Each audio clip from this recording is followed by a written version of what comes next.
from the webpage that hopefully everybody's gotten. If you haven't, see one of us, Ben, me, or I, afterwards. We can make sure you get that link. The nice thing about the website is it allows us to put all the stuff in one spot. Yeah, so this is being recorded, and as folks know, this is a legislatively required group by Act 170, which was passed this past legislative session, 2022 session, the second of the biennium. I'm going to do some introductions, and then we'll get into the agenda. I printed a few agendas. You can hand those around if anybody's curious. It's pretty basic. But you've got them down here? Okay, I'll send that one now. So to start with, I'm Josh Kelly, Program Manager in the Solid Waste Management Program of DEC. And I'll turn to my right and go through DEC. Mia Rothline, also in the Solid Waste Program. Ben Gauthier, Solid Waste as well, certification. Tom Gilbert, Blackbeard Farm. We haul and we make compost and worm caskets, among other things. Steve Cash, Agency of Agriculture, Water Quality Division. Dan Goosen, Green Mountain Compost, which is part of Chittenden Solid Waste District. Erin Segrist, Vermont Retail and Grocers Association. Billy Conley, Vanguard Renewables. And Crosby with Casella. Dennis Beckert, also in the Solid Waste Program. And Bajor, also in the Solid Waste Program. Natasha Duarte, Composting Association of Vermont. And Caroline Gordon, Rural Vermont. And let's go to Jenna on the call. Jenna Evans from Ben & Jerry's. Hi, this is Jenna Evans from Ben & Jerry's. Nice to meet you all. Great. And there's a lot of people on the call. Have them hand it to someone else. Maybe what I'll do is I'll just call on you. I'm going to go to, I see at the top, Paul Kervik. Yes. Hi. Nice to see you all. Brief introduction. Anywhere you're from, or if you're just a member of the public, that's fine too. A lot of different things, but I have a Vermont Restoration Council that's involved with all kinds of different issues that affect people in Vermont. Also, we have a Vital Living, which deals with products for soil health and human health and structured living water. And we'll be working along with Natasha, supporting her grant program for the restorative ag, 4 farms in Vermont and 4 in New Hampshire, also dealing with water quality issues down at Lake Bomazine and other places. And happy to be here. Okay, great. Thanks, Paul. Let's go to Holden Cookson. You're on mute. I muted myself. My cat, as you can see here, is quite loud, so it's either I pick her up or mute myself or both. But my name is Holden Cookson. I'm with AgriCycle. I am the Director of Business Development there. Great, thanks, Holden. Eric Fitch, I see you up, so I'll call on you next. Hey, Eric Fitch, Purpose Energy. We have food waste digesters in Vermont, and we do take depackaged material, so I'm interested in what's going on here. Thanks. Great, thanks. Let's see. Ham Gillett, I'll go to you quickly. His mic isn't working, he just said. Oh, okay. Ham Gillett's with Great Upper Valley Solid Waste District. Let's go to Ethan Latour.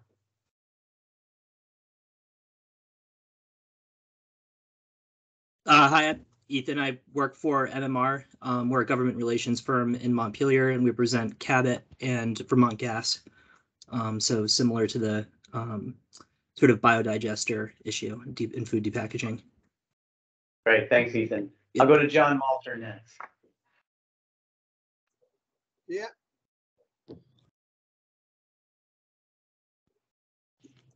John Malter, Mad River Resource Management Alliance. Here to follow up on what you're doing. Yep. Thank you. I've got Ellie Ventura, I can see.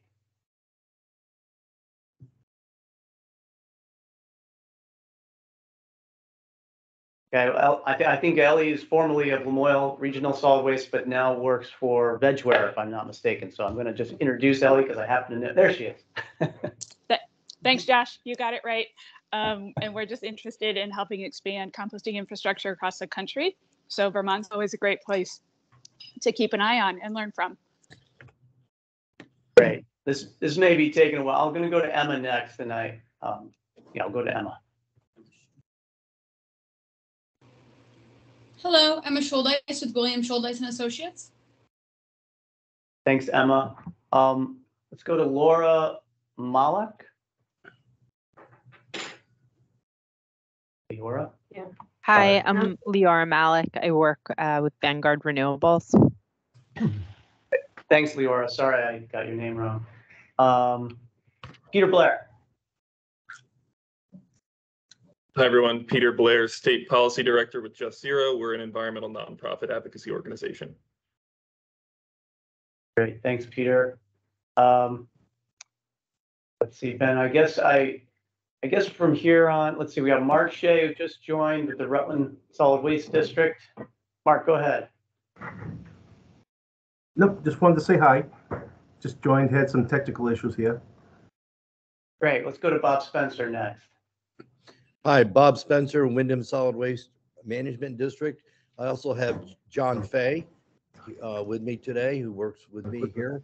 We operate a food waste composting facility and are interested in microplastics, PFAS, depackaging, all of the above. Great. Thanks, Bob. Sarah. Hi, I'm Sarah Lilybridge. I'm the outreach coordinator with Lamoille Solid Waste in Ellie's old position. Great. Trevor Mans. Hey, everybody. Passionate food waste recycler and work for Casella Waste. Thanks, Trevor. And who am I missing that I can't? You probably can't see either. Chris Beasley, Nick. Ted Siegler. Mike Casella. Yeah, let's go to Mike Casella and then we'll go to Ted Siegler. Mike Casella with Casella Waste. Thanks, Mike. Ted. Ted Siegler, DSM, just professional curiosity. Thanks, Ted. Nick DiAgostino. Hello, Nick D'Agostino, Vermont Compost Company. Thanks, Nick. I think that's all I have showing up for me. Ethan. Yeah, Ethan Latour did go. Yeah, thanks for the number. Great. Thanks, everybody. Thanks for going through that. I know there's a little bit to do all introductions, but it's nice to know who's here virtually. And if you at any time you can't hear or something happens with the folks that are virtual, please don't be shy. Let us know. We'll try and accommodate you as best we can. Great. So with that, I think if you've checked out the website, you can see that the statutory charge for this group is up there. It's a snippet from Act 170. But in short, we're charged with the legislature with preparing a report with recommendations on the following items. And those are recommendations on whether the organics management hierarchy should apply to each generator of organic waste. I'm sure we'll have discussions about what does that mean, how to unpack that, no pun intended. And number two is whether the agency should modify its existing policy surrounding the source separation of organic waste. And we have some of that here today to go through if we get into it. And then three, any recommendations on the proper use of depackagers in the management of organic waste. And the deadline for reports is January 15th, 2023. And we have a biennial report on solid waste also due that we have every 2 years. So probably there'll be separate reports, but we'll probably link them from the biennial report just to make sure everybody's aware of what the outcomes of this group are. Our hope is that we could have a draft report prepared and circulated for all kinds of stakeholder input sometime in November 2023. Today, we have some housekeeping stuff to discuss with you all, how this group would operate, what role you want A&R to play, lots of other good stuff like that. What did I say? Oh, sorry. November 2022, that's what that should be. Yes. Yes, good call. So hopefully by You do it 23. yeah, hopefully by this November, we have a draft of something that people can react to. In terms of where to find applicable documents, like I mentioned, Ben has created a website from the DEC solid waste web pages, and it has the agenda. It's going to have links to A&R's YouTube page where this recorded meeting will be posted. We will be talking about meeting minutes in just a second. It has also on it, in addition to the agenda, the snippet from statute as to what we're charged with.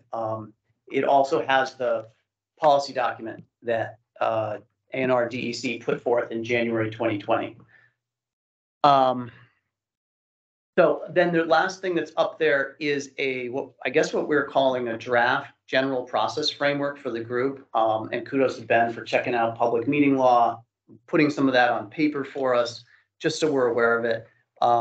And we'll be talking about that in a second, as well as how other people can participate in this group and how the group wants to do that. There has been a decent amount of interest in this group and in the work that you guys are going to be tackling, both in Vermont and outside of Vermont. So I think we can be intentional about allowing that to happen and allow other people to have a voice, as long as we can have a sense to be able to talk amongst ourselves as well. So with that, I actually want to maybe do a brief screen share, Ben, if we can, of the guidance, the general process framework that we've got together, because I kind of want to start from ground rules and then get your buy-in on that, or edit that if we want, and then go to some of the other housekeeping items of the group, such as, like, we have a chair of the group. You know, how do we want to do note keeping? What role do you want A&R to play in terms of drafting the report or not drafting the report, or all those sorts of things? Yeah, if you'll just go to the second page for now. And if the 5 things up there in the center of that document are what I wanted folks to look at. And for, make that any bigger, Ben? I feel like I'm having a Kathy J moment. Likewise.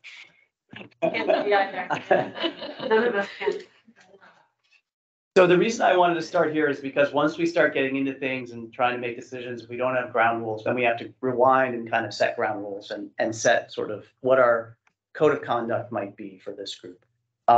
So this is just a structure or a proposal of ground rules, as I call them, or code of conduct. We really want to allow everyone an equal opportunity to speak and participate. And I think that goes for the participants. And statute called the people around the table here, and Jenna remotely and Mike remotely, participants. We're probably going to use different words, what we mean by that. So it's good to explain when you mean somebody who's named in statute versus someone who's an external stakeholder.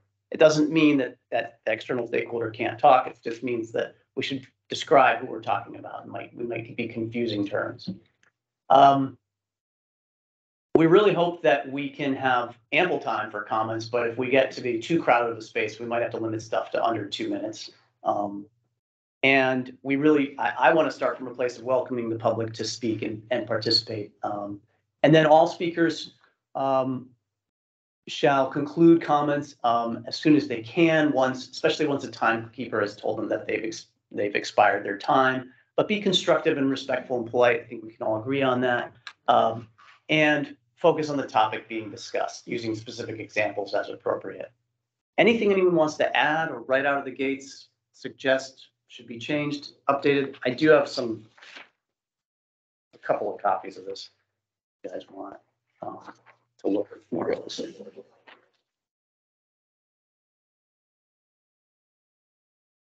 I guess, does anybody have something to add or something they want to change of these code of conducts? Standard. Yeah. Good. Okay. So I'm not hearing anything. Anybody, Jenna or Mike, anything on the call? You guys good? I'm good, thanks. Okay. All right, so Good as this well. will form, great.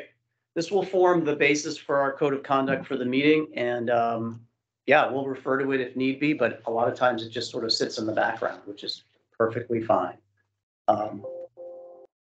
Great, so we're cruising right along.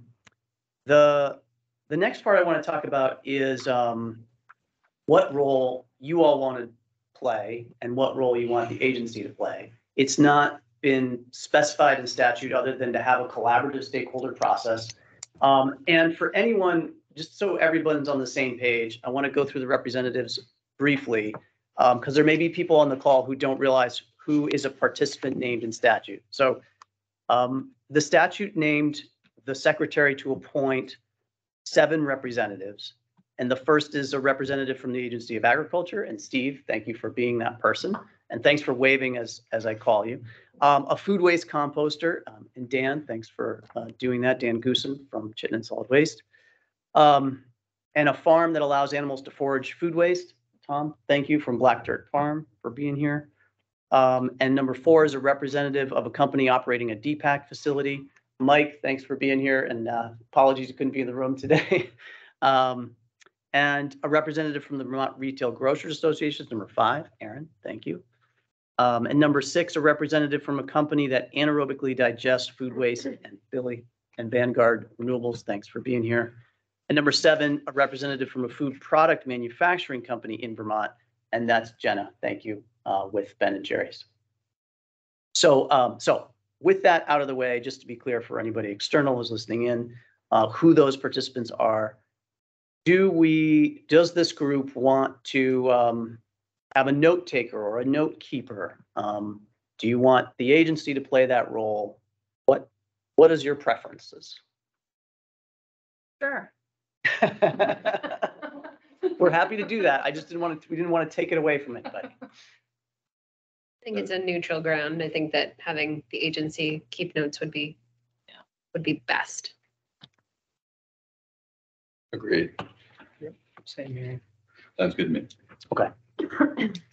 Okay, we will do that. And Apologies to the agency. Yeah.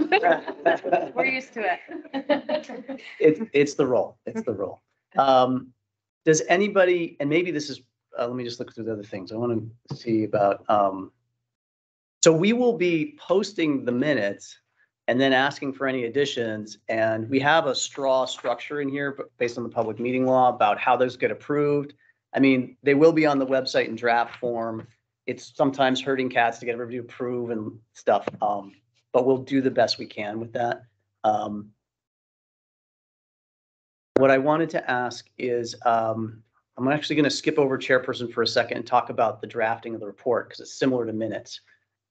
The agency is willing to draft the report, and then I've asked him if he would be willing to do that. And he said yes, so thank you in advance. Unless you guys want to do that. Again, we would be sharing that with you. You would have comments on it. You could do track changes. A lot of those things could be available to participants. But if anybody feels strongly about that, please say so. Thanks, Ben. Good process. Yeah. We didn't know how much control the stakeholder group wanted to have over the process. Figured we'd throw it out there. Thank you. Happy to write it and allow comments. Okay. And then there's just a couple other group roles I'll just tick off. Do you want to appoint a chairperson? Statute's not clear about that. We don't. I'm running this meeting right now only just to facilitate and have a collaborative process. I'm happy to, and I'm not even. The agency is not a named participant, to be clear, but we're happy to help facilitate the conversation as directed by statute. So, but that doesn't mean I'm playing the chairperson role. I'm not saying that. I nominate Josh. Yeah, I think in terms of neutrality, both chairperson and timekeeper, yeah, if you're willing to do that, great. You as a collective agency. Yeah. I think we're willing to do that. I think in terms of being official chairperson, I don't know that that's, I think we'll be a facilitator of the meeting and have to do that. Yeah. And I think that's where it stops. Yeah. Yeah. Yeah, if we're not required to. Yeah. Okay. Okay. Anything else that the group needs from A&R to do your work? And that's where it may be more open-ended question. And I'm gonna take the other bullet that I'm moving down in my agenda is to talk about other interested parties, who some are here, some are there, and how the group wants to incorporate them. But let me start first with anything else you need from A&R for this process. I think this group is going to find itself wanting for information that we lack. And I wonder if a staff person could be made available to gather literature or related information.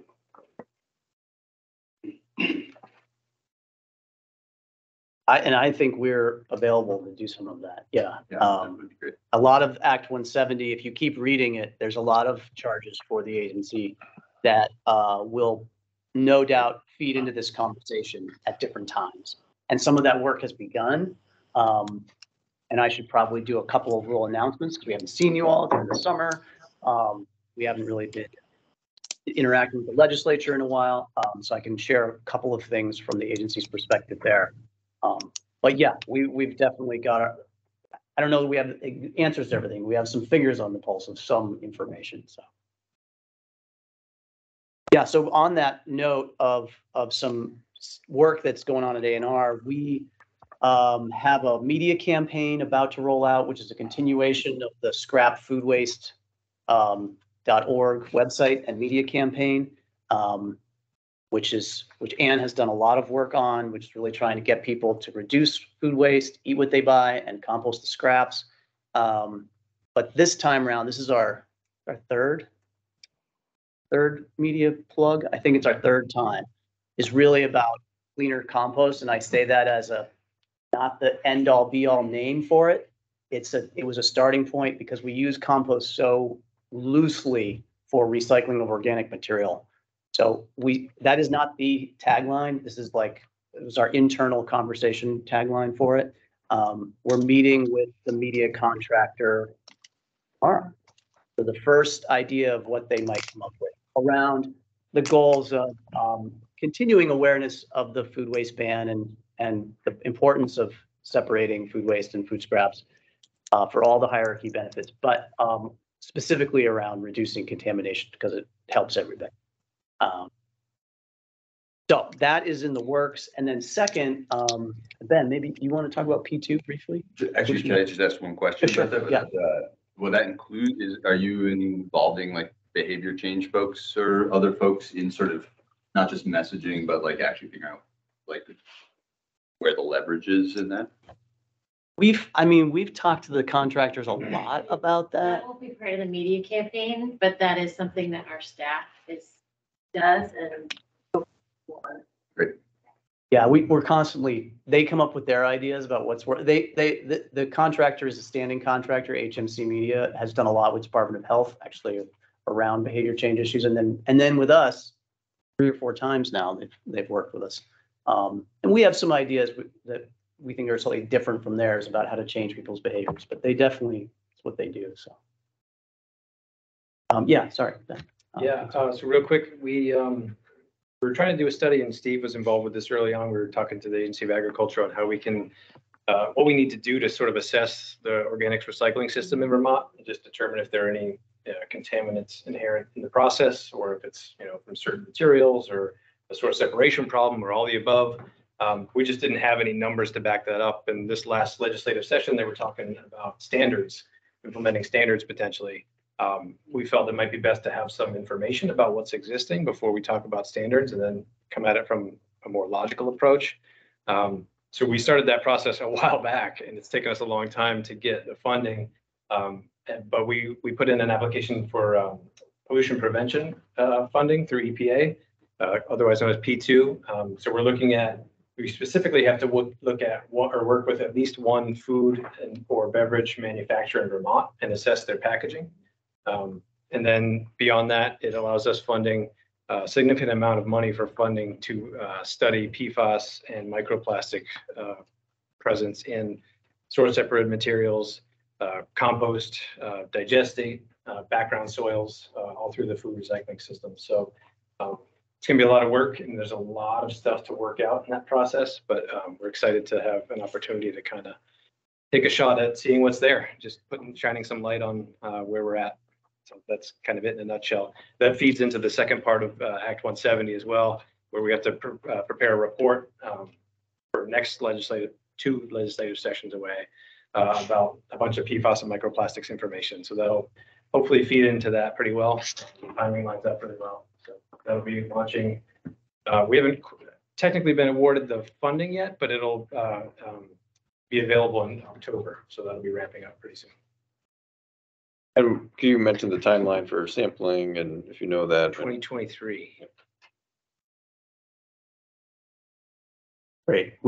I will actually, it's probably worth mentioning that every 5 years we do a waste composition study, which is referred to often at the legislature. We have one RFP out right now for waste composition study, hoping to get into contract basically for before the calendar year of 2023 is upon us, because that's the year we're trying to get the data collected and then report back at the beginning of the legislative session that would be in 2024. And we included in that RFP some of Act 170's requirements that we talk about the landscape of organics management, where it's going. Like it kind of hints about hauling. There's a section in Act 170 that talks about the state shall study this and look at it. And we kind of took the opportunity of waste composition study to add a section on organics, specific, carved out, separate from the waste sorting stuff. So that may help us have more information too for a future report in 2024. Okay. So that's kind of quickly what the agency's up to.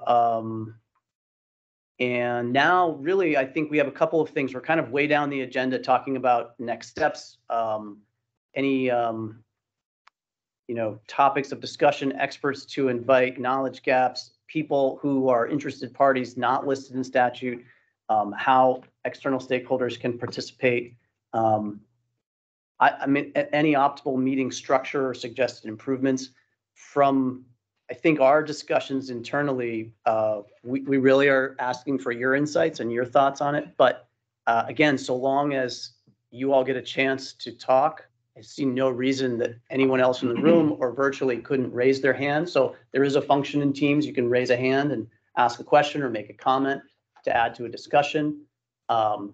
If we ever feel like there's too many people talking over, we need to go around the room, we can do that. Or if there's like opinions on an issue, like is this a recommendation or is it not? Or do we have difference of opinion?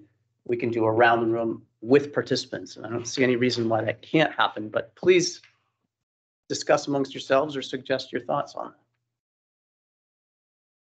it. Which part of that? On whether other people can participate who aren't named participants in statute, like with this group, and discuss things, or if you have any opinions on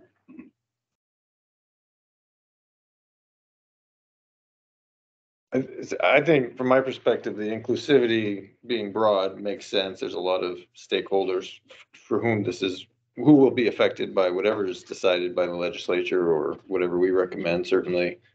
I'm curious about how to translate that into, like, if there are things that actually need to be voted on, where that,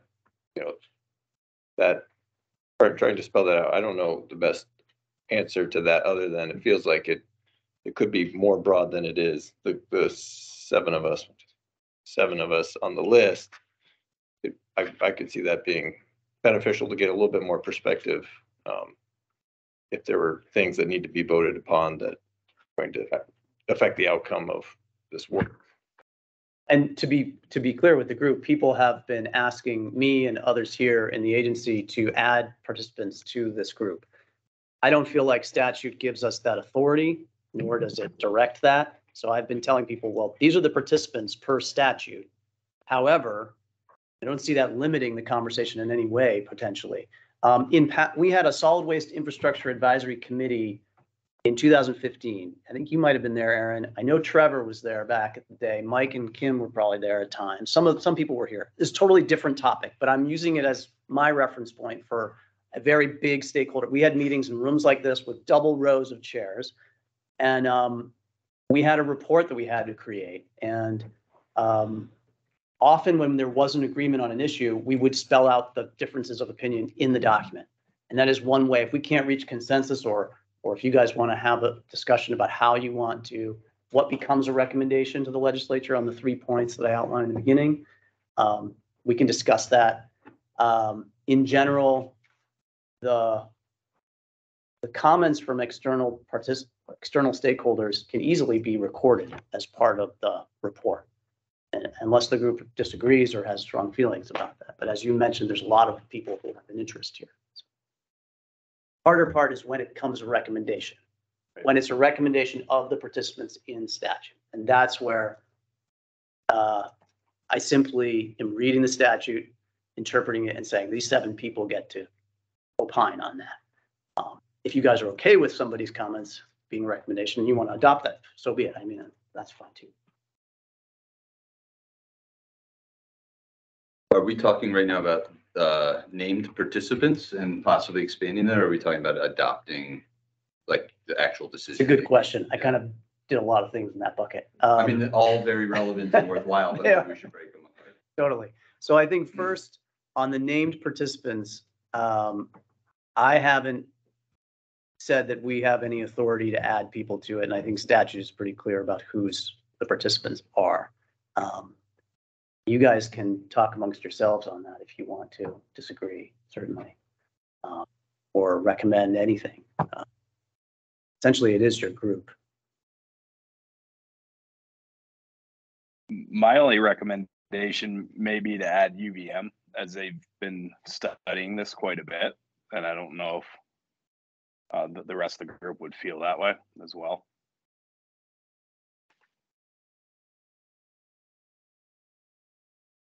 I think just generally, I feel like we need more independent science, and we could get more into who that is. But I do feel that this group, myself included, doesn't really represent the full breadth of the conversation, and there's going to be gaps inevitably right here. I think that comes in down to the bottom of your agenda with inviting experts in to present. Maybe that's where the UVM could be appropriate. Yep.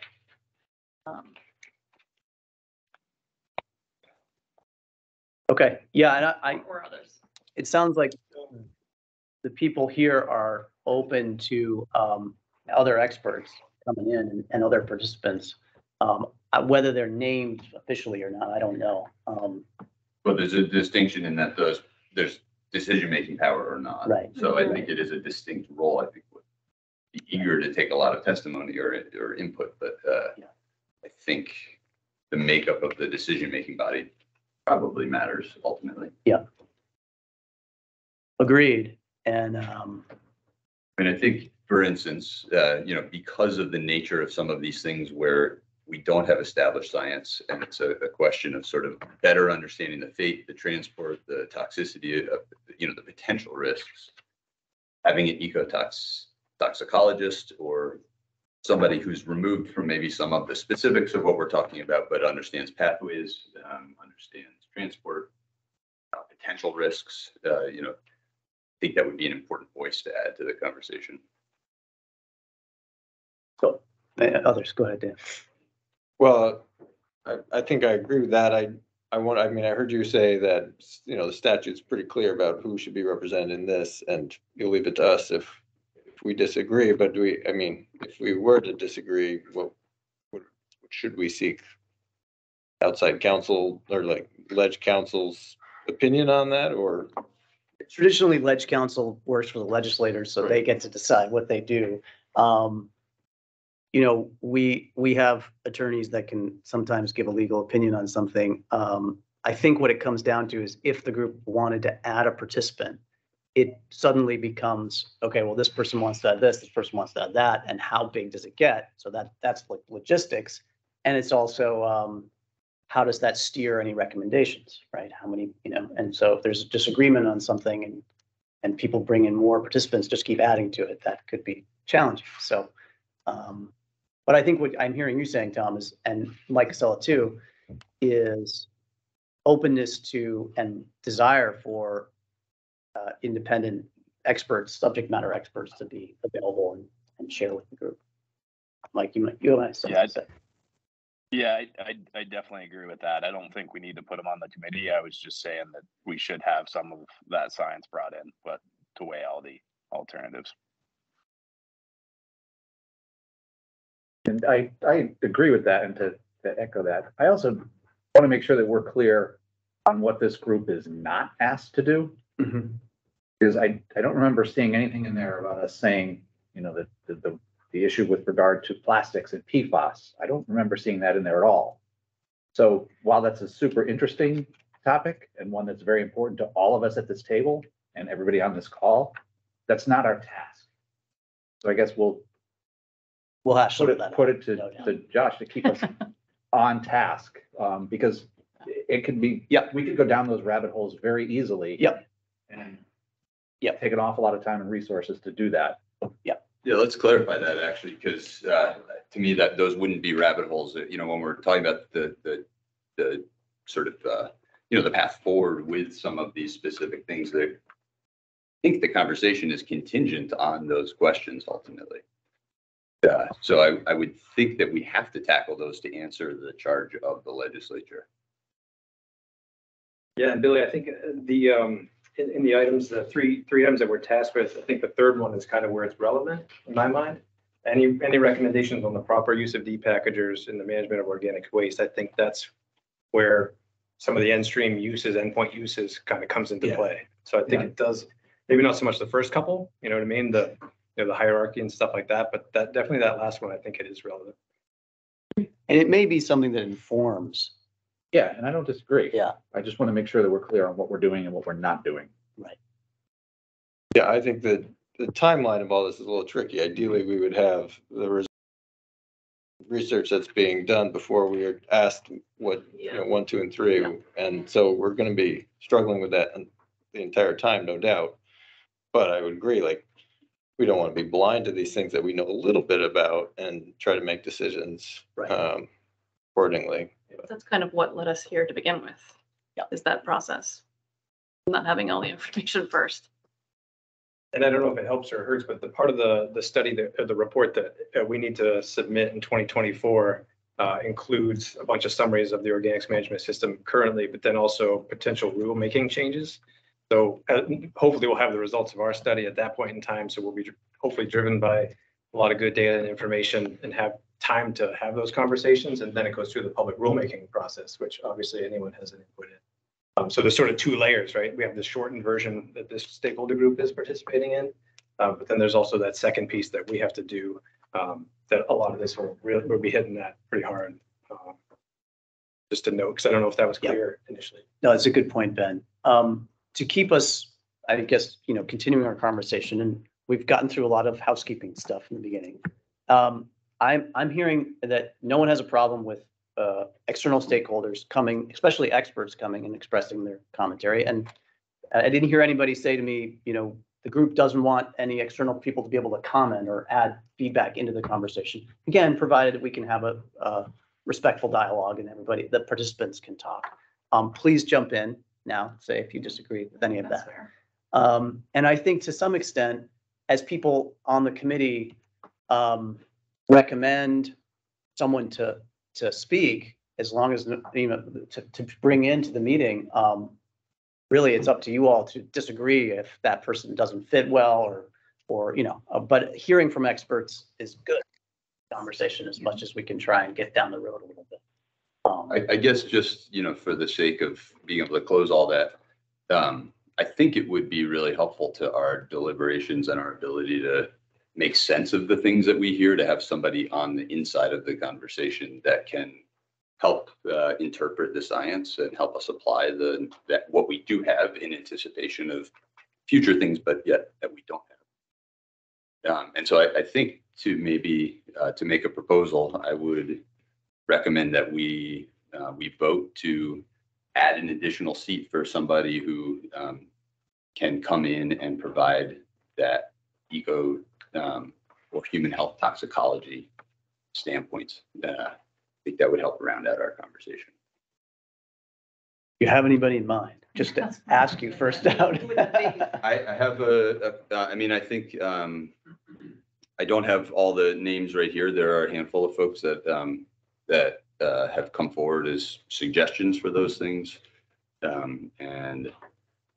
Specifically, I mean, I think UVM does have some folks in that space. So Raju, whose last name I'm forgetting right now, is, involved in some of these things. So I think we could do a deeper probe. I do have a fellow from Germany that has been really trying to break these things apart that might be willing to. Deb from UVM, is that who you're thinking of? Deb? No, not Deb Nair. Deb is she would be a great person for us to have in to speak on these things. But no, I think Raju's more involved in the fate and transport of toxins and doing more work that's aligned with sort of what ANR is trying to unpack in the these other broader things. But quantifying it is one thing. Helping create a framing of how we interpret things that in advance of having the right data. I think that's part of our charge right now. Is how does the state set a path forward in the absence of good data? Which is a challenging task.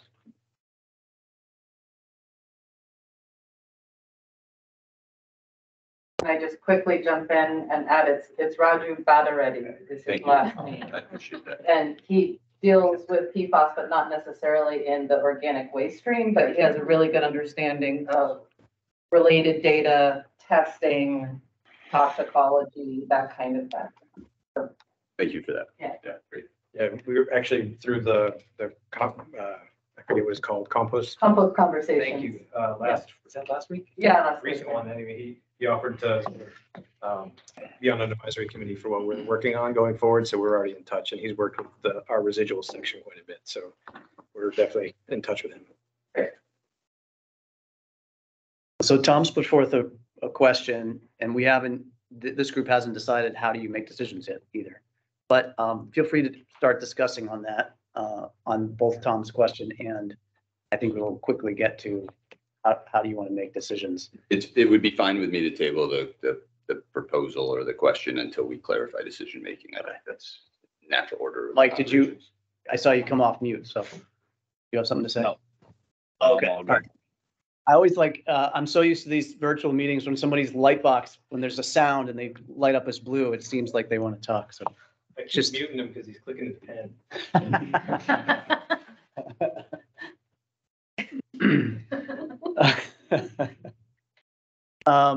Yeah, so I guess it's a difficult conversation to have about how decisions will be made. It's not clear in statute. Statute names 7 participants, just to kind of frame the obvious out there for all of you. They're in writing the report or in making decisions like this, there will likely be disagreements of opinion, and the agency will, in the report writing, that's an easier way to sort of define where people shook out on it, slightly easier. The decision about whether to bring somebody in as a participant is sort of a hot or cold. You either go forward and do it or you don't, right? Otherwise, they're left out of the conversation as time goes by, or they're left out of the decision making and this around the table, so to speak.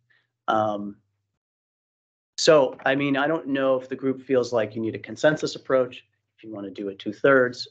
I am not an expert in public meeting, community group dynamics or decision-making processes, but again, open floor for you guys to discuss. You want to make those choices.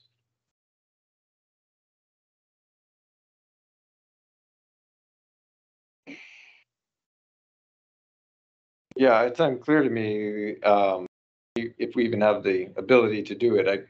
I'm in favor of having, I hear what Tom's saying that, from my understanding, none of us on this list have that scientific representation. It'd be good. I don't know who the person is, but to have somebody, it seems like logical that if some of these questions that are coming up are going to be heavily affected, yeah, we can just bring people in and get their opinion, but it seems like, sorry, I'm skipping to the question rather than how we're going to make decisions. So yeah, if it's not prescribed, I don't know, maybe we can come to consensus on how we come to decisions, but come to consensus and how you come to consensus. I think in the absence of guidance, it's kind of up to us to determine how we want to proceed. I mean, if it were consensus based, that's a big ask, then that, like your example of in the report, consensus was reached on this and, or the exception was this, that sounds helpful. Versus like, 80, whatever, the voting. 7 to 5, yeah. Yeah. Right. I Yeah, don't think it's gonna be black and white. If we're all realistic, I think we're all gonna have different opinions, and there's no way we're gonna get to the bottom of how to solve the problem by November. Right. You know? So I think there's value in what you were talking about, Josh. You know, okay, there's consensus here, but there's not consensus here. You know, and how do we? I think that's probably the best path forward for this group. Understanding we're all trying to make progress, but also understanding it's not going to be completely done come November. Paul on Teams wanted to chime in. Paul, go ahead if you have something you want to say. Well, just to share, I'm not sure if anyone there is familiar, but there is a process called dynamic governance, and it's based on consent, which is different than consensus. So as you're deliberating, the objective is to make clear and efficient decisions for the group. And if you have a paramount objection to a proposal being made, you would outline that paramount objection. What we found, we started this we were the first nonprofit in the US in elder care, living well. And it was tremendously efficient and everyone has a voice.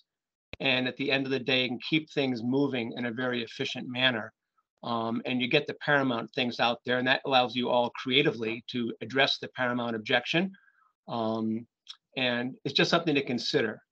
There's a lot of material out there for it. And it's not that complex, but it might be something that would bridge the gap when instead of voting, when there's winners and losers. It's based on nature. It's a really awesome system. So I just wanted to throw that out there. I mean, it definitely sounds interesting. I'm smiling because I'm trying to think how many things we learn in the matter of the time frame we have. But absolutely, it sounds interesting. It also sounds interesting instead of voting for, it sounds a little bit like people say what they're not for, but everything else can still move forward. I think one of the things so this conversation started about how's the group make decisions? Tom, you put a proposal on the table. Others may have an opinion on that proposal, or maybe they don't know yet, or they may suggest there are other stakeholders to add to, and that may then sort of make it that much more difficult to reach consensus on the issue. Back to the question, though, about how you want to make decisions. I agree with you, Kim, that it seems like statute is up to you, or at least there's not a lot of clarity on that. Yeah, go on. Just to explain maybe a little more directly what Paul was talking about, sure. Consent as opposed to consensus. Basically not asking if everyone agrees, but asking what are the objections, and if there's no paramount objections raised, then we can move forward. That doesn't necessarily imply that everyone agrees. It will just mean that if there's a paramount objection, we can move forward. And it means that those that have some objections that are not of such paramount value to hinder the group from moving forward, that they are willing to not make those paramount objections. But maybe it could be part of the agreement that objections are being included in the report or something. If there's a recommendation that's not carried for whatever reason, that could be made transparent. Mm-hmm. So it actually doesn't sound that complex in practice. It kind of sounds like, rather than saying all of you vote on Tom's thing and it's the majority carries, or it only carries if it's consensus. Those are two options, right? Consensus or majority vote. The other option is anybody have a paramount objection is a decision-making framework. And if there's any paramount objection, that stops that from, it nullifies, it's a no vote essentially. right. I don't have, those are sort of three proposals. Go How ahead. do we define a paramount objection? You get to choose it. Okay, so easy.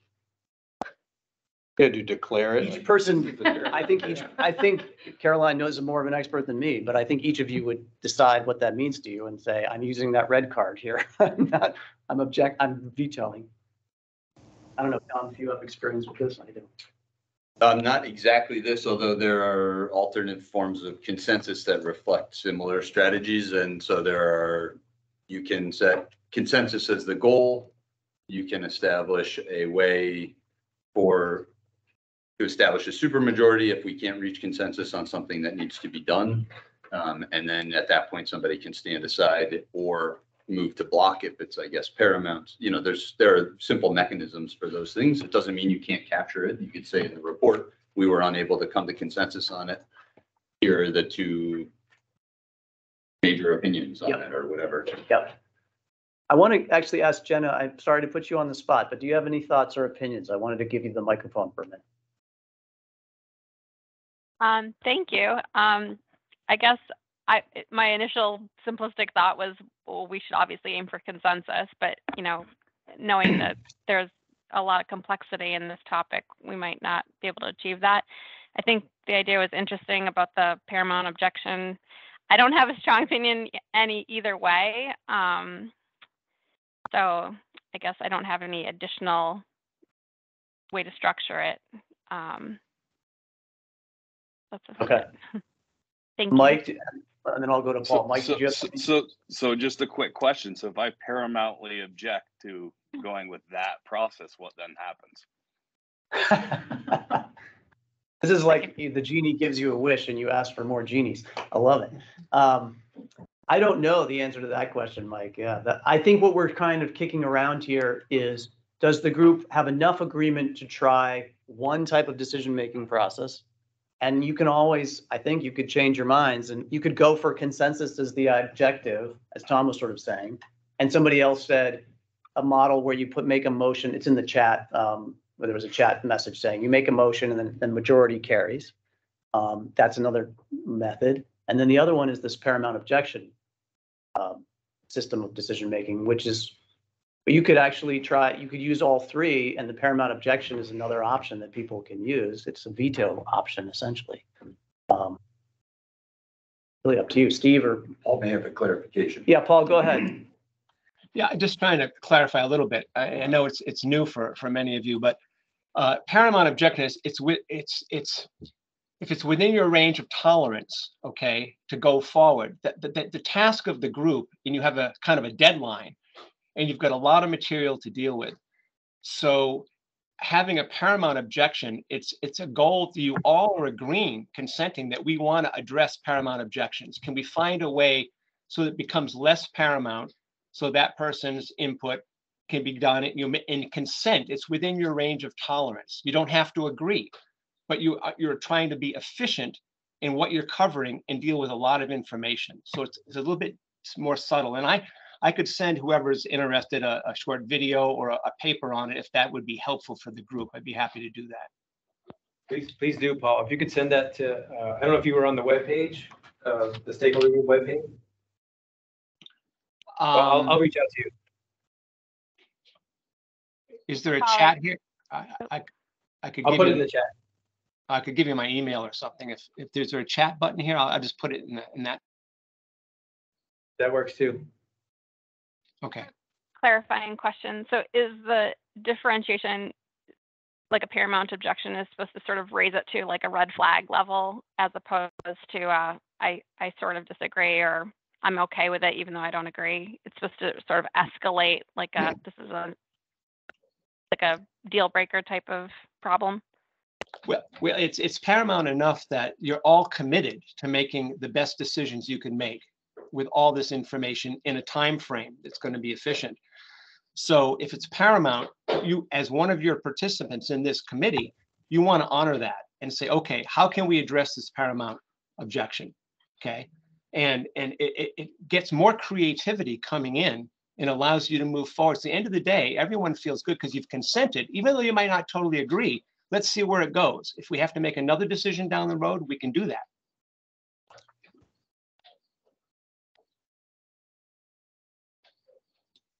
I think I understand it enough, but I think it still doesn't stop.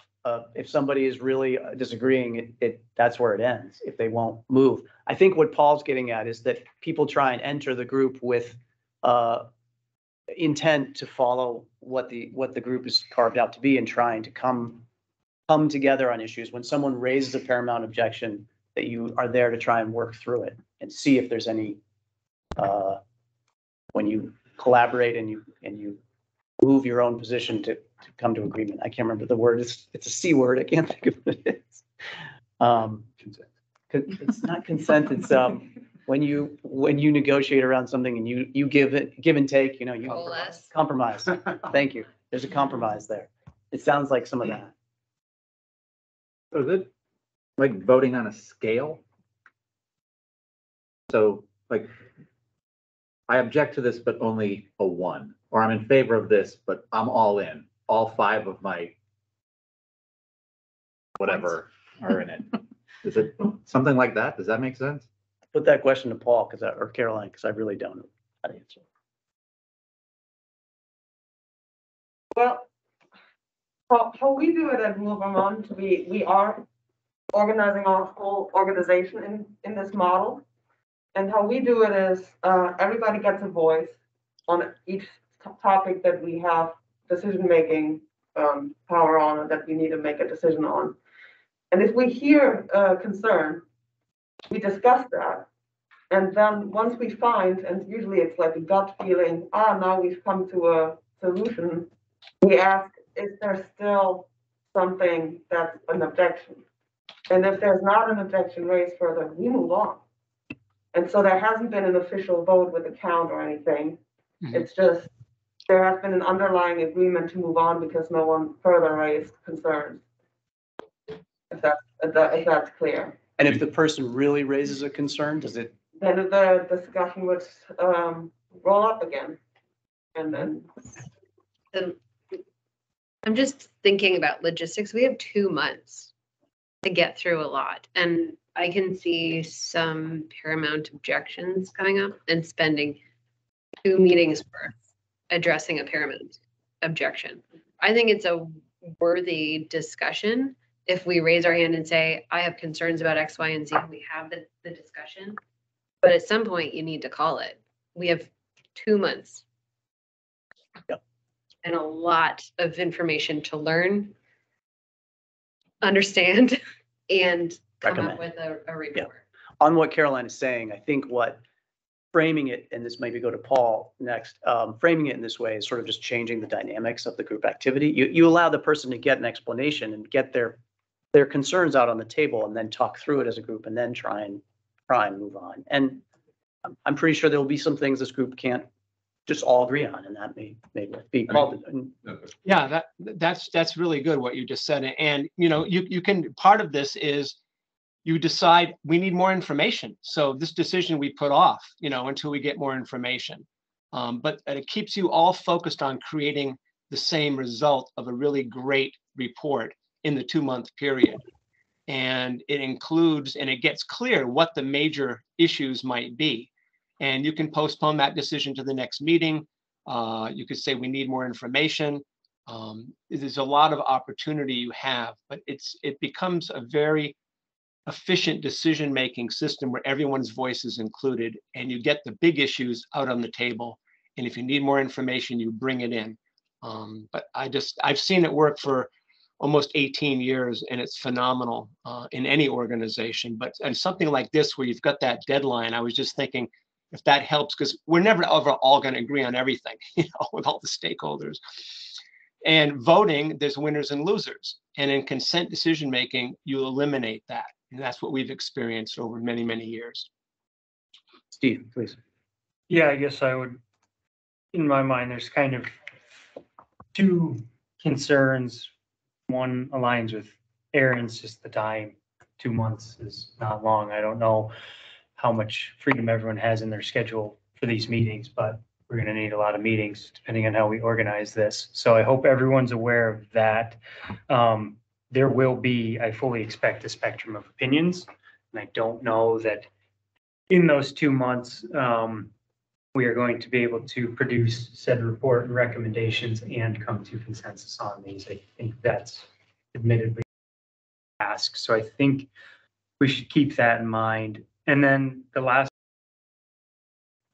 if we capture those objections in the report, how do people feel about that? And, you know, going out with a report saying that there is those objections that just exist. It's something to think about. And I have no idea which way to look, so. I think that's a good point. Maybe that's something we want to figure out right up front is how many meetings do we plan on having? I'm thinking of that and time, and also thinking of this is an important discussion. So it's like I'm weighing those with your group dynamics. Let me just get back and make a proposal, Tom, to try and see if we can get closer to our this group's decision-making framework. Would it seem appropriate to start out with a paramount objection type framework where people really voice their concerns up front, the Caroline model, and thanks Caroline for giving an example. If they have an objection to a proposal, and Tom's put one out, as a way to decide, but then ultimately kind of gets to Aaron with the time frame. There may be a majority vote necessary, and we drive for consensus. And I feel like just today there's a goodwill to come to the table with this group. Is that and we're gonna have to put that in writing somehow. But is that a good floor for starting point for The way that it's gone in some other stakeholder groups that we've been both on. It's the same process. Yeah, raise the concern, but also acknowledging the reservations that we have within the report. Yeah, and actually to Steve's point, I think that's the easy part is to the report to recognize the differences of opinion. It's actually an easy way to go. Having the decision in front of you about a participant is a now or never type decision now. Yeah. And that would require you to actually at this moment almost try out the paramount objection model and then work towards consensus. And if not consensus, then majority. Tom, do you have thoughts on that? I'm throwing spaghetti on the table. I think your hybridization may be sort of a functional blend of these things, and also so we can keep moving, which is basically what I was going to suggest. And that essentially you use that I guess we'll use the language, that paramount concern framework, and then somebody can call a vote if it's seeming like you're having hard time moving ahead, if it needs to be moved ahead on. And maybe in the meantime, before the next meeting, since Caroline and Paul have some experience with this, they could submit, just further resources on how decision-making under time pressures can work. I fully expect that you can be changing it as you go. Yeah. There's a storming, norming, performing aspect to any group, and we're in the storm phase right now. Sure. So, Are there any paramount objections to the idea of using the paramount objection? with the ability to call for, I'm going to say a supermajority vote so that we don't have just a 51% vote as a mechanism for moving ahead when decisions need to be made. What is a supermajority, just so everybody's clear on that? Well, I think it's 2/3 under most sort of, but we could set the percentage at whatever we want it to be ultimately. 5-2 or 4-3. Yeah, so I mean, so at least 5 people or whatever that would be on a percentage basis. I think we should be shooting for, over 70% ideally, I mean, get as close to consensus as we can. I'm in. Yeah, works for me. Right. Let's try it out. Well, yeah, we can do the process, yeah. So I don't think Robert's rules apply to this. Are you saying 5-2, Tom? Or 2-5, which as a supermajority? I'm gonna do math if you're gonna put me on the spot. Well, no, I actually just. I mean, it needs to be functional. Yeah. The reason I ask is so it's really clear to everybody what they're saying. And then they know. Okay, that's the numbers. Yeah. I can do math. I say at least a 5-person vote, but if we add people, then I think with the threshold that would create is about 70%. So we'll call it 70%. That would be my proposal, which in this case would be 5-2 with 7 people. Any paramount objections? I know. All right, so I think Good timing. We have a winner. I think that carries unless anybody object. And Mike or Jenna, any, you can just shake your heads or nod heads if you're, you all good? Okay. Wait a minute, which one did he say? Shake, nod, thumbs up. Okay, great. So if we have a process. Now we have a process to decide. Just to reiterate, sort of, and I guess it's not exactly in the same sort of proposal format, but generally, I think that we should consider, even if today we don't have names to apply to these things, just sort of carving out some space for third party, folks that don't have a business stake in this, but have some relevant scientific knowledge and experience to offer us.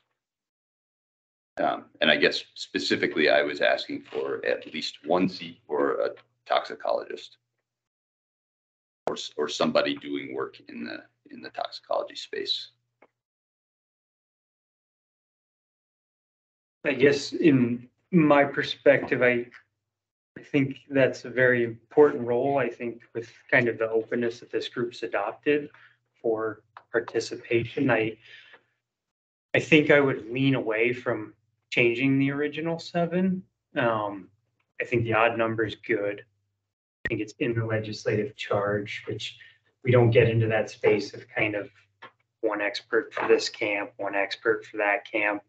And then I also think there's an argument that can be made if the science isn't part of the decision-making, does that give kind of a more objective floor per se? I think you can, as you said, if you have some of that science in the decision-making and doing the decision-making, I think that has potential benefits. I also think if someone can come before this group, provide us with the science, and we take that all in, I don't know that loses value without them as a participant. So those are kind of the factors in my mind. And the odd number, especially with the majority piece, is big one, and the legislative charges too. So I think there's value in hearing from someone and being able to go back to that person, to continue the dialogue. But I like your Steve, right? Yep. Terrible with names. Mm-hmm. I like your points. I think, the legislature has charged us with, this setup, and I think there's value in also continuing the conversation with somebody. Mike, did you have something? Yeah, I kind of wanted to say the same thing. I think adding people, with the way we're trying to get through this, we've got a clear directive with the legislature, and I think it's about shaping organics, recycling in the state of Vermont. So I think we should bring those resources in, but I think we should hear from all the research we can, but keeping it to just this group makes the most sense for me.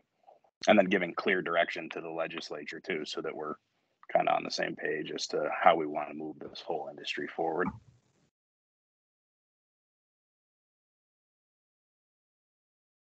Yeah, and to just add on that, so in addition, we could not only bring in an ecotox person, we could also bring in a human health tox person too and get that perspective. So whereas if we just added one tox person, we would also be considering add another tox person. So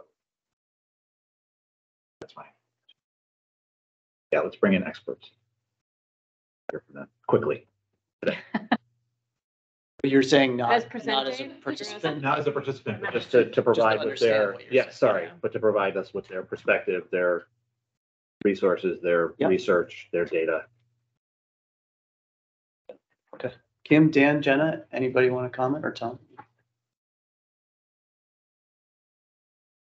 I think I'm satisfied in the discussion in the decision making that we just approved, or not blocked, as well as the discussion thus far on the, what the report body might look like in terms of recording differences of opinion and objections, or that I'd be okay just moving forward as is, and then bringing in as much outside supporting voice as any one of us feels is important to learn more about different aspects of what it is that we're trying to make decisions about or give direction on.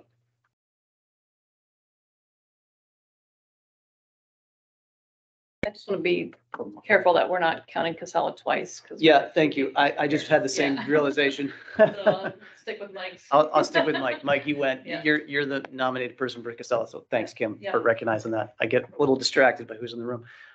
Jenna, anything you wanted to add? And then I'll go to Tom. Nope, I'm good. Tom, I turn it to you, only just to come back to you. I'm not gonna, I mean, I hear the will of the group say to move forward without adding seats. I'm not gonna block that. I guess I would just register the concern that we do have, and I don't mean this in any antagonistic way, but we do have a lot of vested interest at the table. More than 50% of participants are invested in DPAC to some extent. So I think the point for me was trying to bring in more independent voices. So just having registered that, we can move on. Capture that.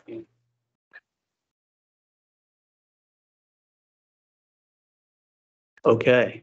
I think, go ahead, Ben. I was just gonna say, it sort of raises sort of two questions for me as a facilitator and kind of getting things rolling here. It sounds like the group is kind of okay with having the meetings be, invite people in, present on their stake, and then you kind of crunch that and then have your discussion. So it seems like we're going to toe a fine line between the amount of time we dedicate to having people come in and talk versus how much time you all have. Because we're aware that your time is precious as well, and we don't want to waste it or spend too much of it. So finding that balance is something I'm concerned about. And then also we focused on toxicologists as well, but there are other entities that may have stakes in this as well. Yeah. Haulers, for example, are not really represented here. There's a ton of other ones, So if you all, I don't know if anyone has any suggestions, but if you can get if we can sort of, if the group can come up with the people you want to speak with first and get that to me, I can sort of facilitate getting some people in the room for that stuff. Or if you have specific people in mind, that'd be really helpful, and I can just get right on it. That's a good springboard, and I think we have about 10 minutes left. There's a lot of open questions for the group. We can make these meetings longer. Thank you all for even being here today, and just in advance, like that's a lot to ask, and the legislature has asked for the stakeholders, and we, through the secretary, picked you, and it's no small task. So we have about 10 minutes left to decide next steps for the next meeting. Also, like if we're going to meet more regularly, all of those things are on the table. You can also take it as it goes. We can have the next meeting. This one was, we essentially just tried to make sure it worked for all of the participants, and then it did. And then and thank you, Mia, for finding extra dates. We knew the summer was going to be challenging. So I guess two things are kind of helped by Ben to put on the table. What do you want in the next meeting? Do you want experts there? And two, when, like how soon, what can we do, and how frequent, all those things. But let's start with maybe the topical, what you want to come to. You kind of also proposed it, Tom, in a way of bringing some other people to the meeting.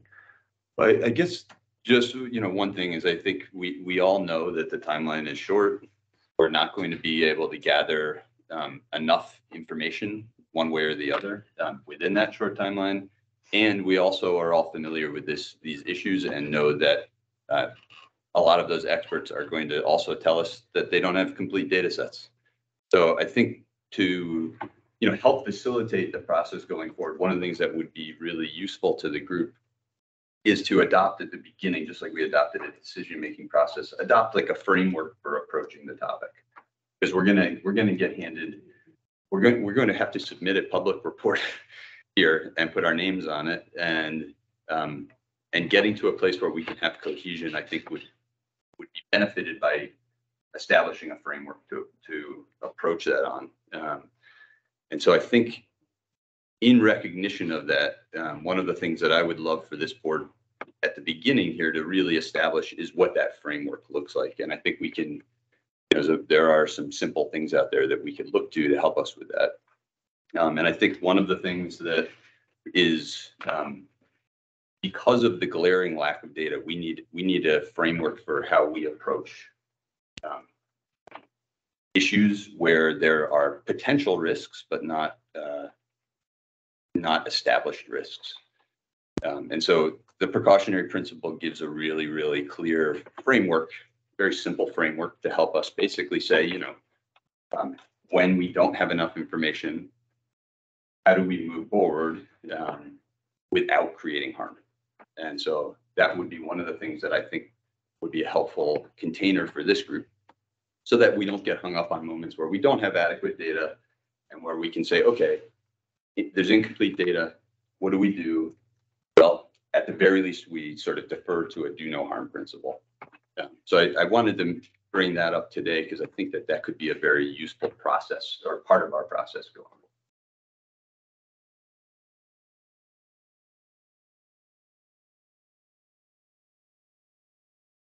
Thoughts, reactions? You guys can grab the microphone at any time. I guess. Let me go to Jenna first. Oh, sorry. Did you say me? Go ahead. Yeah, go ahead, Jenna. I like totally understand the precautionary principle. I guess I'm just a bit hesitant. Like in environmental health, like there are so many things that can hurt us out there. There's things in our daily lives that can hurt us. Breathing the air, you know, the water bottles we're drinking. Like this precautionary principle can be applied very broadly. So I'm a little bit hesitant to say, like, you know, the group agrees that if we think it might harm somebody at some point in the future, we're not going to do it, because I feel like when it comes to environmental health, it could be almost anything, you know. I don't know. Does anybody else think that? Or yeah, I'm kind of in the same camp, Jenna. I mean, I think in talking with some of the scientists, because we've been researching this for probably 40 years, right? The precautionary principle, how they understand it, I think even having a definition, because I'm not an expert on that either, would be helpful for the group. But I think that would look at a lot more things, like, is plastic being used on farms at all? Like there's a lot of other things that has domino effects too, that I think we got to be cautious about. So I don't know if, you know, I think we got to get some of that research and some of that study in to then really move whatever decision we're going to make is what are the risks and what are the harms, and not just say cut and dry. I mean, the rubber on the roads, right? I mean, are we going to take tires off every vehicle in the state? Is that something that we would look at as well, right? Thanks, Mike. I don't want to squelch discussion on this, but I also want to like look at time and people's plans for their day and schedule. So we have 5 minutes, and Caroline, I did notice you had your hand up, but given the time frame, more than likely this discussion might continue into next meeting, which is, I think, okay for the group. Do you want to talk about the agenda for the next meeting? This might be an agenda item, Tom, that can be brought to that. Does anybody want, I mean, certainly this is an open public meeting. You can tell us to send it to the expert at UVM to be in the crowd, so to speak, in the background. They could be here in person if they'd like. And then just like Caroline raised her hand today and shared information, and John, Paul, thank you, did as well. They could chime in. Like, I think you can invite people to the meeting, is what I'm trying to say, experts, so that you make the most use of time. I guess I wanted to use the balance of the time to talk about agenda for the next meeting, what you want to get out of that. One of the things could be this, Tom, given that I might run out of time on Sure. I think it would. That on would this be fine framework to that make- you would, to the framework make adequate topic. space for it. I'd be happy to say share around in the meantime, a definition and sort of a reference point, because the point is not paralysis. Actually, the point is moving ahead, and moving ahead without creating collateral damage unintentionally. So I'm parking lotting your thought and putting it for next meeting only for group functionality, and looking at your charge, you know, the 3 things we outlined at the beginning. What do you want to do in the next meeting? I don't know who the representative from UVM is. 'Cause from some of my work with Ben, I've seen some names, but I mean, I would certainly be in favor of if there's a local expert who could be at the next meeting. Okay. That may be a good starting place. I have no idea who that person is, but I've heard some names around, so that seems like a good starting place. I would like to hear from that individual at the next meeting if possible, or individuals. I think it would be helpful for us to clarify like the full scope of what we're unpacking here before we start engaging in the weeds. You know, I think bringing people in suddenly gets us into the specifics, and maybe at the end we can have space for somebody, but I think we should really outline like what are the things that this could, in order to hit these, you know, 3 points, how are we gonna do that? And therefore, who are the people we need to bring in? You had some heads nodding, Tom. I want to go to Jenna. Go ahead. Yeah, I think I'm just echoing, I think that was Tom, what he was saying, that I personally have not read the legislative document, so I don't have a super thorough understanding of what is exactly in the law and what is exactly the problem and who the players are. So like a broad overview of the whole spectrum of the issue would be super helpful, or if there maybe the website has the background documents so that I can do some homework before the next meeting of like to get up to speed. Because I'm coming in from, you know, a company, a food production company standpoint. I'm not super involved in the organics law, so. Thanks for that, Jenna. Mike, did you have something you were going to say? Yeah, I was just gonna, I kind of agree with Tom, trying to get all the topics of discussion and having a thoughtful discussion on that to say, hey, here are the real hot topic items, and then we go from there and kind of frame that out from the legislative mandate. And then we can discuss each one at like in an agenda format at a meeting. All right. So I'll just reflect back. What I'm hearing is we to talk at the next meeting about your charge and to talk about basically what you do with that charge and how you format your approach to it. Did I get that somewhat right, Tom? And therefore who we might want to, you know, the types of at least expert opinion we might want to see. Yeah, I agree that defining, like we could spend potentially a whole meeting breaking out the three things that we're focusing on and hope maybe some, I don't know if A&R has the capacity to, or the desire to try to identify like what are the hot topics in 1, 2, and 3 that might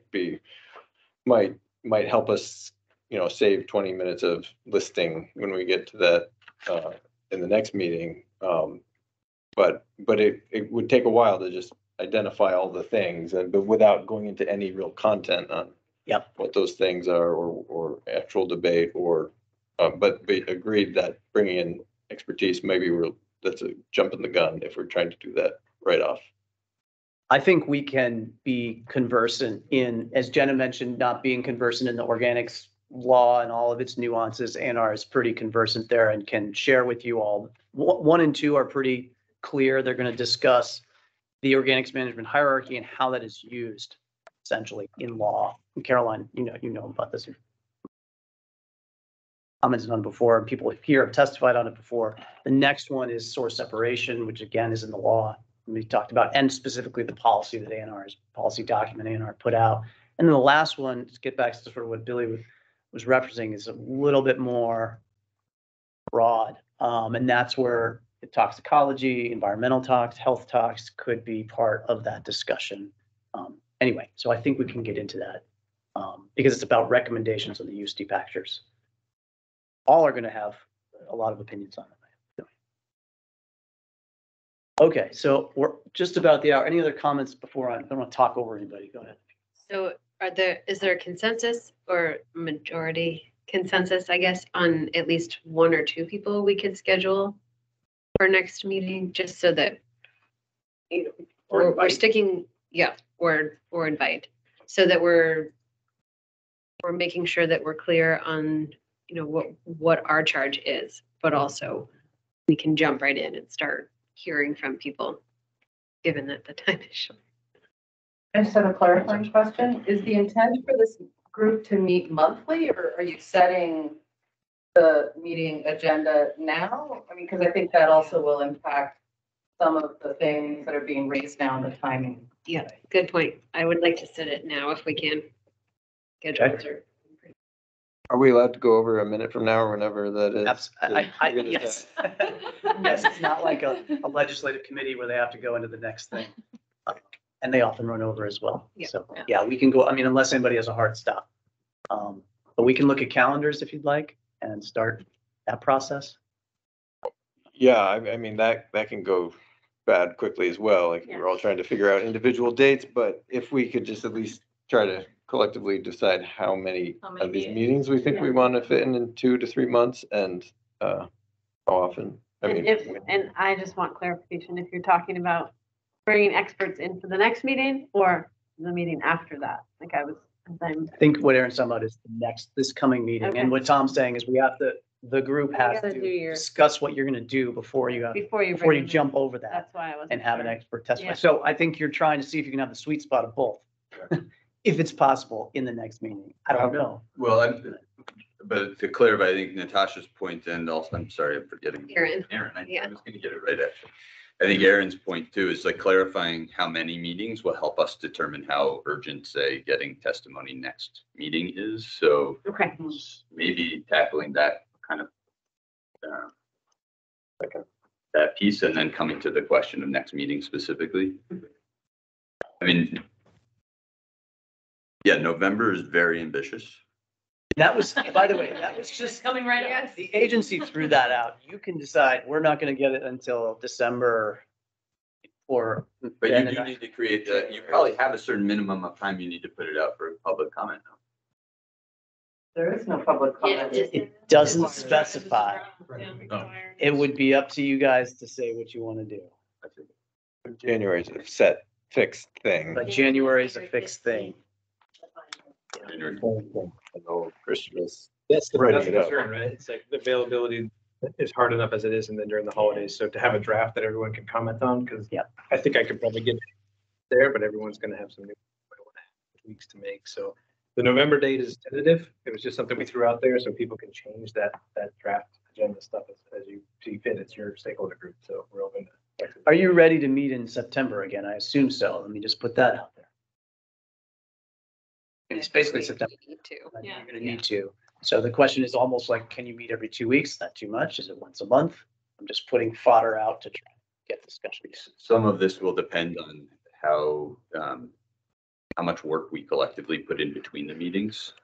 You know, so I think if we did set up active correspondence and could actually not show up to the meetings and start the conversation from the beginning, but at least be able to share ideas, not try to arrive at any decision-making between meetings. So that, you know, for instance, like it's not we're not going through what the precautionary principle is next meeting, but we're just determining whether we feel like that's useful. You know, we can use the time between now and then to get the clarification part done. So push that draft out till the end of November. We have 3 months. So in my mind, it's either 3 meetings or 6 meetings. It's kind of more than 6 is not tenable for me. So, I would recommend shooting for 6, like trying to schedule 6 and knowing that we're gonna fail likely at that and being okay with somewhere in between 3 and 6 and know that probably not every person will be able to make every meeting and but having more aiming 6, I think would be smart, given the breadth of what we're trying to talk about from scratch kind of on some of it. So. I can just add quickly, not that I'm a member of this, but if your hope is to get a variety of experts in, having more than one date that you're trying to invite them to increases the likelihood of their availability. Just knowing how all of our schedules are and the experts' schedules. And that they're volunteering. And that their they're time. volunteering their time. They're not necessarily gonna be like, sure, I can make that exact time. Wait, there's no tape yet? Should be. So just in terms of thinking through that, one of the goals is to hear from a variety of people, having more options available to them will increase that likelihood. In terms of scheduling the next meeting, we can do doodle polls for you and all that stuff. So we don't have to pull out calendars unless you want to. And then, yeah, we could even try for 6 and see how it looks. What you would like. Yeah, the whole. other question I might raise is, I think I prefer the in-person format, but I also know that the digital format can be easier. So is there thoughts in the group as to continuing on with in-person with hybrid or option? Yeah, what people think. The hybrid allows us the most flexibility. If you can make it in here, make it in here. If there's too much construction. Or if you go to the wrong town. From being on the line, I can hear everybody really well, so there's no issue from my perspective on a hybrid, keeping it hybrid.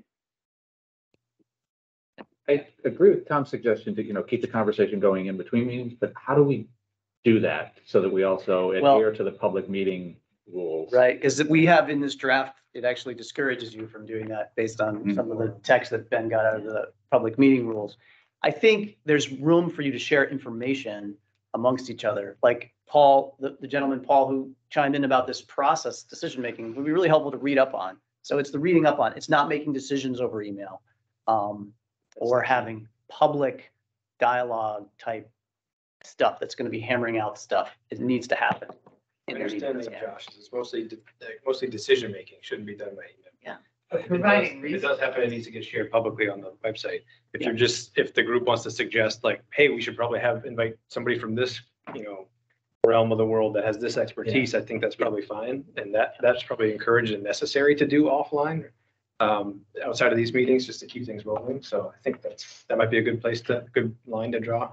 No decisions, but certainly keep the conversation rolling if it's appropriate. So group email is okay for that, just for making suggestions on who to bring in or links to some resource that we don't necessarily have expertise in. Right. If we're trying to draft Yeah, an that's agenda, that all plays into it. Yeah. So with kind of moving things forward to try to get cohesion around next meeting and setting an agenda, I just sat down. Dan suggested 6 meetings. What if we took next meeting to be a planning meeting and really hashed out what the next 5 meetings are going to really look like, who we need to have in here, what are the big gaps in information, share concerns, a little bit more time to tackle some of the stuff Jenna talked about, just so everybody's framing this completely. And then we take the next 3 to, spend at least half of our time or more gathering input, and then have 2 meetings at the end to process that together and contribute to the report. And then we probably will end up needing to somehow convene once the report is out and that in some capacity. It does. We make these meetings 2 hours. I would think so. All right, so we have a 2-hour meeting. Any other comment on the agenda that Tom sort of laid out? I think we have a rough sketch, Tom, of that, like really a planning meeting. There are people here who have other expertise that are out in the room, but in the room virtually and physically, that are still welcome to come and will be welcome to come for the process. And also others may join, like UVM professors may be on at some point. I don't see any problem with that. It may be though that your time like today runs out and they don't get a chance to be a subject matter expert until the next meeting if they voluntarily come. Yep. So I think, go ahead, Carol. I want to make a suggestion earlier just about framing the conversation. When looking at the 3 questions to explore in the discussions, I thought it might also be helpful to review the 2019 A&R policy. Yep. And how that potentially folds into those questions. And maybe when testimony is taken to include time for discussion and recap on the charged questions as well. Yep. That's item 2, right? That is item 2, actually, of charge of the committee, and it's on the website. So on that webpage is the policy document. I printed a few out. And I have a few copies, please. Yeah, we can make more copies for you if you'd like.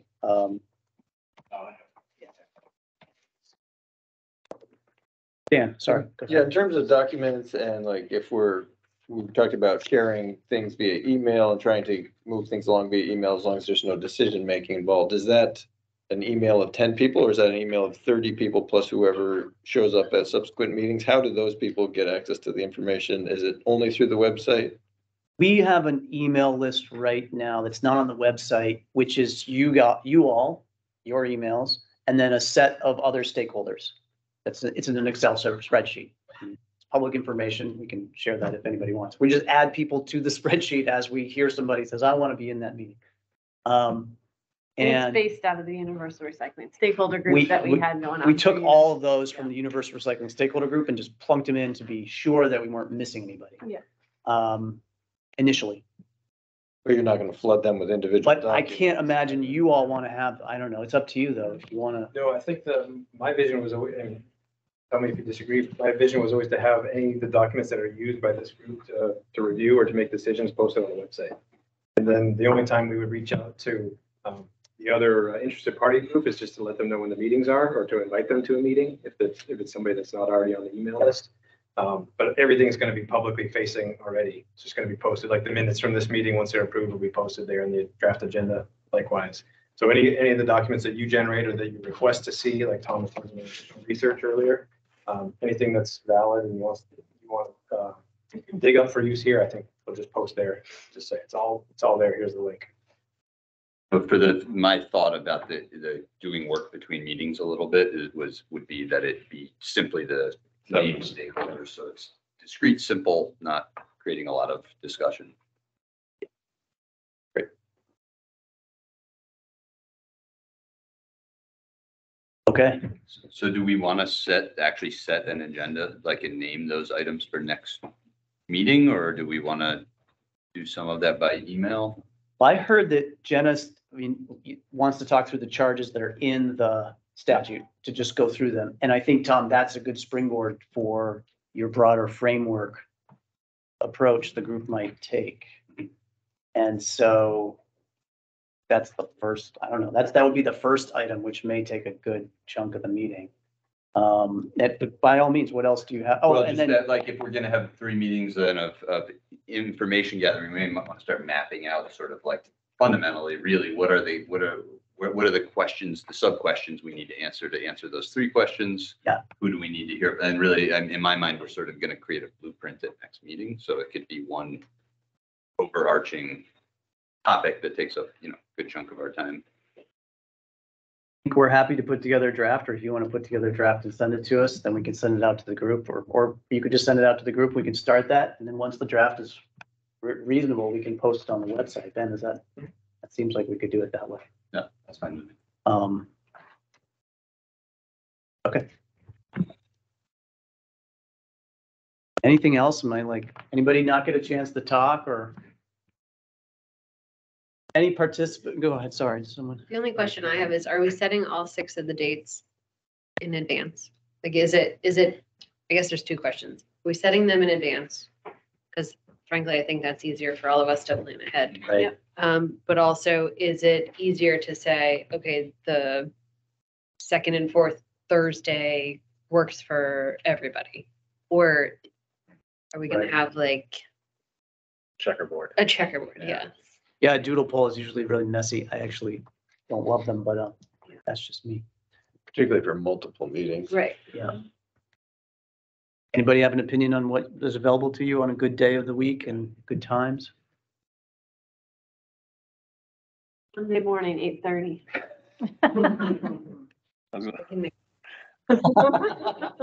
Scary, Aaron. It's a little easier for me to commit to the pattern. I like generally the naming just the 2nd, 3rd, whatever, but September's pretty crazy. I don't have an easy view of my calendar right now, so that might be easier for me to take on a case by case.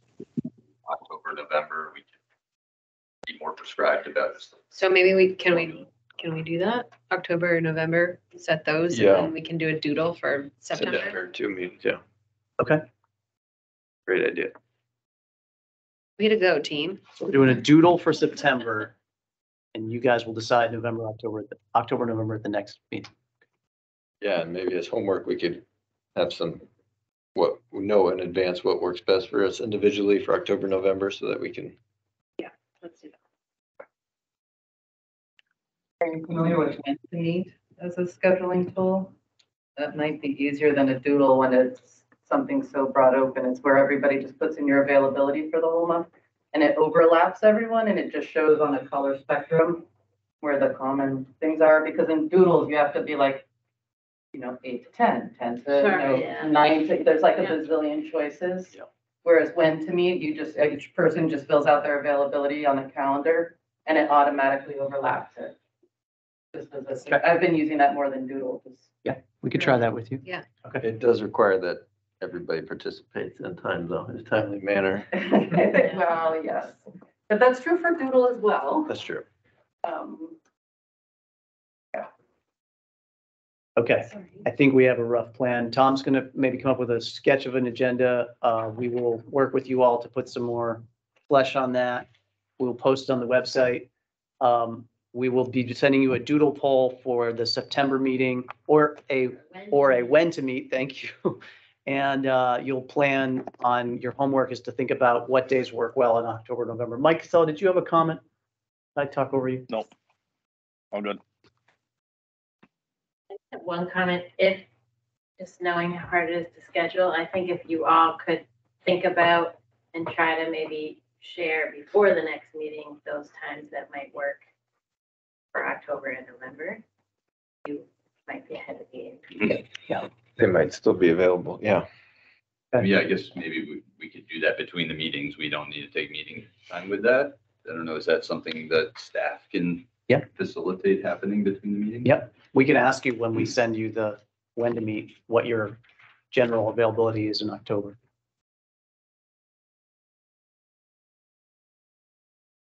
To that end, generally, if we're trying for the hybrid meeting, I assume we want to do it when National Life is open, presuming, I could be wrong, but that this is what we're going to be shooting for central meeting location. It's got the hybrid option. You can still do night meetings here. Okay. It is available if you so desire. We have done it. I'm not saying you want, I'm just saying you can. Your enthusiasm is just really spilling out of you. Yep, we can consider different locations as well. Yeah. I think Mike prefers that. Yeah. A Waterbury location.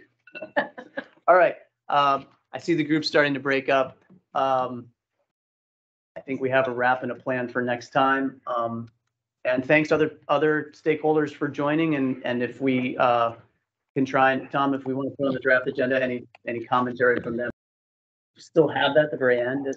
If there's people that have a comment they want to submit. It's hard to know if anybody was talked over. But again, folks who join virtually, you can always use the raise your hand function. And I will do my best to recognize that for this participant group. Thanks everybody for showing up today, virtually or in person. Thank you.